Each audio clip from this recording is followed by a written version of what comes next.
Everett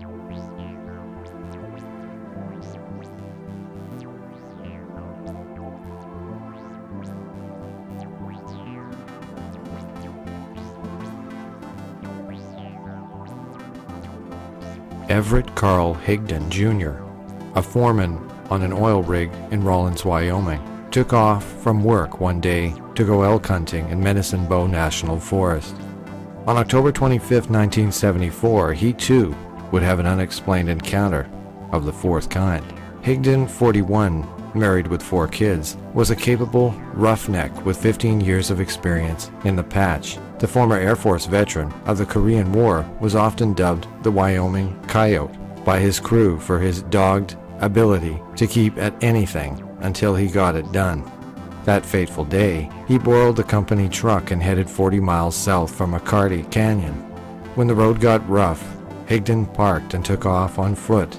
At about 4 p.m., he topped a ridge, spotted 5 elk grazing, and hoisted his brand new 7mm Magnum rifle, taking aim at the bull elk in the bunch. The next thing Higdon knew, it was 11:30 p.m. He was being shaken awake by friends who found him sitting in his truck, dazed and incoherent. He remembers blacking out.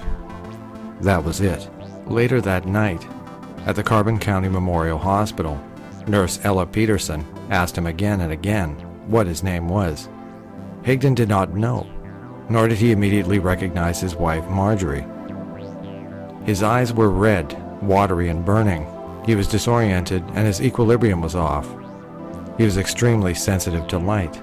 As Higdon slowly began to get his memory back, he recalled pulling the trigger of his rifle and strangely feeling no kickback, hearing no report. The bullet exited the gun in slow motion and then dropped to the ground about 50 feet in front of him.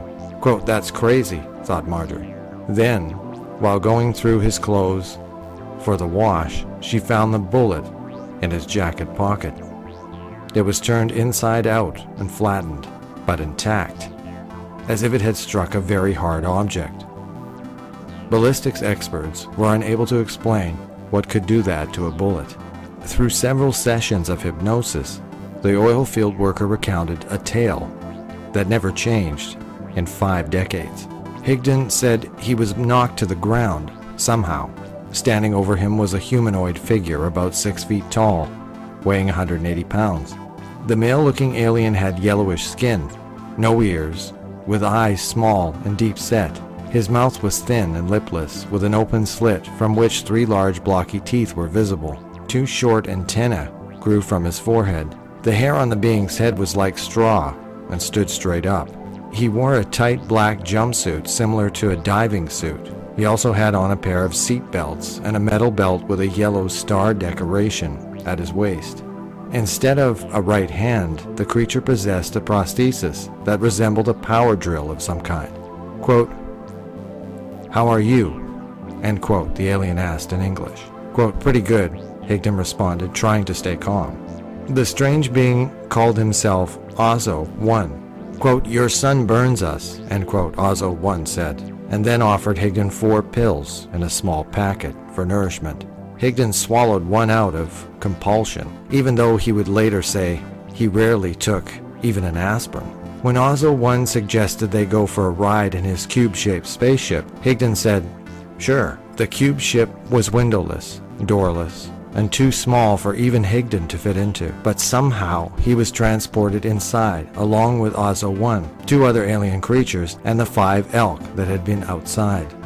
Higdon said the trip to Ozzo-1's planet took less than a minute, though it was described as being 163,000 light-years away. They arrived at dark and landed near a tower with a flashing light on top, so brilliant that it hurt Higdon's eyes. The tower reminded Higdon of Seattle's Space Needle. It was conical in shape, about 100 feet tall, and made a buzzing sound. Surrounding the tower, Higdon saw 5 human-like beings, a middle-aged man, a young girl, and 2 teenage girls and a teenage boy, standing around conversing. Ozzo floated out of the craft with Higdon into the tower and up an elevator. They entered a room where Higdon stood on a platform while a device moved out of the wall, scanning him, and then retracted back into the wall. Higdon was then told he was not what they needed and would be taken back to Earth. During the encounter, Higdon was told by Osso that his people would explore Earth at various times to find animals to breed for food. Osso also spoke of a different sun and seas on their planet that were inadequate for supporting life. After the examination, Osso and Higdon re-entered the cubicle and returned to Earth.